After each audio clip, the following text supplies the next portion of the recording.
ক্ৰমাৎ অধিক জটিল হৈ পৰিছে উজনি শিৱসাগৰ চৰাইদেউ যোৰহাটৰ বান পৰিস্থিতি এবুকু পানীৰ তলত সোণাৰী শিমলুগুৰি নাজিৰা নগৰসমূহ উজনিৰ বান পৰিস্থিতিৰ সন্দৰ্ভত গুৰুত্বপূৰ্ণ মন্তব্য মন্ত্ৰী সুশান্ত বৰগোহাঁইৰ আৰু মন্ত্ৰী বিমল বৰাৰ হঠাতে অহা বানে আমাৰ শিৱসাগৰ জিলাখন যেনেধৰণে ক্ষতিগ্ৰস্ত কৰিলে এই পৰিস্থিতিৰ লগত মোকাবিলা কৰিবৰ কাৰণে যোৱা কালিৰ পৰা অতি তৎপৰতাৰে জিলা প্ৰশাসনে কাম কৰি আছে আৰু এই খবৰ পায়ে আমি আমাৰ দুৰ্যোগ ব্যৱস্থাপনা বিভাগৰ মাননীয় মন্ত্ৰী কেশৱ মহন্ত ডাঙৰীয়া জলসম্পদ বিভাগৰ মাননীয় মন্ত্ৰী সুশান্ত বৰগোহাঁই ডাঙৰীয়াকে ধৰি আমি আজি গোটেই দিনটো ৰাতিপুৱাৰ পৰা দুৰ্গত ৰাইজৰ ওচৰলৈ গৈ উদ্ধাৰ কাৰ্যত প্ৰশাসনে কেনেধৰণে আগবাঢ়িছে কাম কাজ এইসমূহ চোৱা চিতা কৰোঁ বিশেষভাৱে কেইবাটাও অঞ্চল যোৱা কালিৰ পৰা বানত আক্ৰান্ত হৈছে নাজিৰা টাউন লিগিৰি পুখুৰী ভুলান কাটনি সুন্দৰ পুখুৰী বিহুবৰ চন্তক শিমলুগুৰি ধিতাই পুখুৰী গড়মূৰ ব্ৰিজ এৰিয়া গড়গাঁও লোণপুৰীয়া মাউত দৰিকিয়াল এইসমূহ গাঁও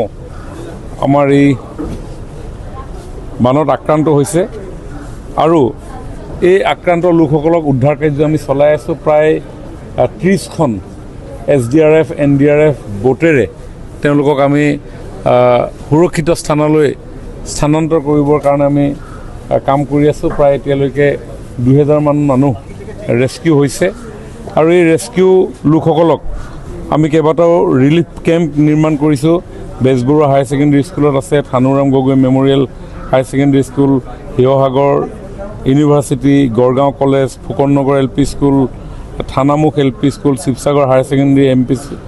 school Bongaon higher secondary school এইসমূহত আৰু সমান্তৰালভাৱে এনে কিছু স্থানত লোক আবদ্ধ হৈ থকাৰ আমি খবৰ পাইছিলোঁ আৰু সেই খবৰ পাই মাননীয় মুখ্যমন্ত্ৰী মহোদয়ে তৎপৰতাৰে বায়ু সেনা বাহিনীৰ লগত কথা পাতি হেলিকপ্টাৰৰ ব্যৱস্থা কৰি দিলে 4খন হেলিকপ্টাৰ আমি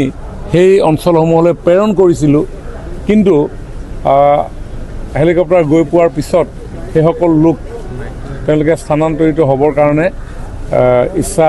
প্ৰকাশ নকৰিলে গতিকে হেলিকপ্টাৰেৰে যদিও আমি হেলিকপ্টাৰ বিভিন্ন স্থানলৈ প্ৰেৰণ কৰিছিলোঁ কিন্তু আমি হেলিকপ্টাৰেৰে আমি উদ্ধাৰ কৰিব লগা পৰিৱেশ নহ'লগৈ নদীখনে এনেধৰণৰ পৰিৱেশ ইয়াৰ আগতে আমাৰ প্ৰায় 50 বছৰ হ'ল আজিলৈকে এনেধৰণৰ পৰিৱেশো আমাৰ কেতিয়াও মনত নপৰে কিন্তু হঠাতে হোৱা আজি মন মুককচং অঞ্চলত যিটো ক্লাউড ব্ৰাষ্ট হ'ল তাৰে হঠাতে হোৱা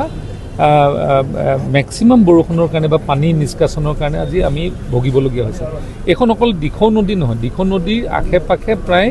বহু কিলোমিটাৰ অঞ্চল স্পিল অভাৰ হৈছে মানে পানীখিনি বৈ গৈছেগৈ আৰু এই ধৰণৰ পৰিৱেশৰ কাৰণে আমি প্ৰস্তুতো নাছিলোঁ কাৰণ এনেধৰণৰ কেতিয়াও হোৱা নাছিলে সাধাৰণতে দিখৌখনত আমাৰ কি হয় কেতিয়াবা অভাৰটপিং হয় বহুত পুৰণা হৈ আছে মথাৰিসমূহ নিৰ্মাণ কৰিবলগীয়া আছে এতিয়াও বহুতখিনি কিন্তু আমি যিটো এই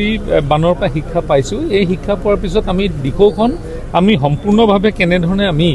ভৱিষ্যতে এনেধৰণৰ পৰিৱেশৰ পৰা হ'বলৈ নহয় যাতে তাৰ কাৰণে আমি এটা কাম কৰাৰ কাৰণে প্ৰস্তুতি আৰম্ভ কৰিম আৰু মাননীয় মুখ্যমন্ত্ৰী ডাঙৰীয়াৰ নিৰ্দেশত আমি সকলোখিনি আহিছে আৰু তেখেতে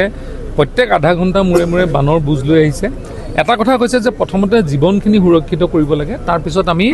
কি আমাৰ ইয়াতে অসুবিধা হ'ল বা কি সৃষ্টি হ'ল কিমান ৰাস্তা ভাঙিলে বা যিখিনি আছিলে কিমান সম্পত্তি নষ্ট হ'ল সেইখিনিৰ ওপৰত আমাৰ পৰ্যালোচনা কৰিব শিৱসাগৰৰ পৰা মুস্তাফা আলীৰ ৰিপৰ্ট প্ৰাত টাইম ডিজিটেল শদিয়াৰ পৰা ধুবুৰীলৈ বৰাকৰ পৰা ব্ৰহ্মপুত্ৰলৈ সকলোৰে মাজত চিনাকি এটা নাম প্ৰাতঃ টাইম থলুৱা ভাষা কৃষ্টি আৰু সত্য বাতৰিৰ আধাৰত প্ৰতিষ্ঠিত খবৰ প্ৰাতঃ টাইমৰ প্ৰতিটো বা বাতৰি পুংখানুপুংখভাৱে চাবলৈ Facebook YouTube website Twitter Instagram আৰু ব্লগাৰ পেজত লাইক আৰু ফ'ল' কৰক